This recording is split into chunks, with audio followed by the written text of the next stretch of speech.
ইন্না লিল্লাহি ওয়া ইন্না ইলাইহি রাজিউন। আজকে আমাদের এক প্রবাসী ভাই বাগানে ফল কাটতে গেছিল। ফল কাটার মধ্যে হাতির ফাল আইছিল। হাতির ফালের মারা গেছে।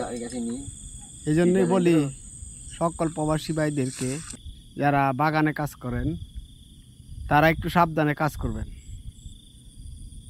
যা শুনলাম প্রবাসী ভাইয়ের একটু দোষ ছিল, ওই যে হাতির পাল আসছিল, চাইছিল হাতির পালের ভিডিও করতো। ভিডিও করার মধ্যে ওই হাতির পালে আয়সা আক্রমণ করছে। করার মধ্যে বুঝি হাতির পালে পাড়াই মারছে না ইয়াই মারছে কইতে পারি না, লগের যেটা বললো,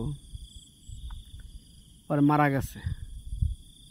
তার জন্য সবাই দোয়া করবেন, আল্লাহ যেন তাকে বেহেশত নসিব করে। আসছে বেশি দিন হয় নাই, 1 বছর হয়েছে আসছে। এই জন্যই সবাইকে সাবধান।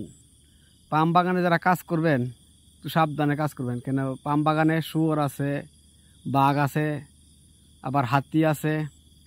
এইসব তার থেকে একটু দূর থাকবেন। এসব দেখলে দূর বাসায় চলে যাবেন, কেন জীবন বাঁচলে সারা জীবনে কাজ করতে পারবেন। আবার চায় না ওদেরকে ভিডিও করে ফেসবুকে সারি সারি, এই চিন্তা করেন না। কেন মালয়েশিয়া পাম বাগানে অনেক কিছু পাওয়া যায়, বাঘ, আবার কুকুরের মতন এইগুলো কি আছে নাম জানি না, এগুলো আছে। আর হাতির পাল পাওয়া যায়, আবার গরুর পালের থেকে সাবধান। কিন্তু হাতি মানুষ মারে না, ওই বোধ হাতিরে সমস্যা হচ্ছে কোনো চেতা এলাইছে, এই জন্য বললো হাতির বাচ্চায় মারছে। ছবিটা দেখেন, দেখলে বুঝতে পারবেন। ফল কাটতে গেছিল, ফল কাটার মধ্যে আল্লাহ তার হায়াত নিয়ে গেছে।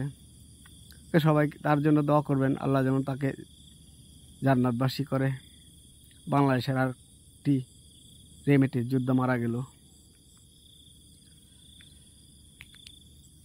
আমিও যে জায়গায় কাজ করি এই জায়গায়ও হাতির পাল পাওয়া যায়। এলে বোধ 8-10 বার পাইছি আমি।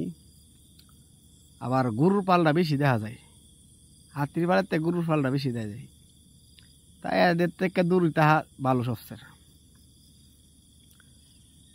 হাতির পালে এত ক্ষতি করে না, কিন্তু ওই ভাই বোধ হাতিকে চেতা এলাইছে মনে হয়, না হলে হাতি এসব করার কথা না।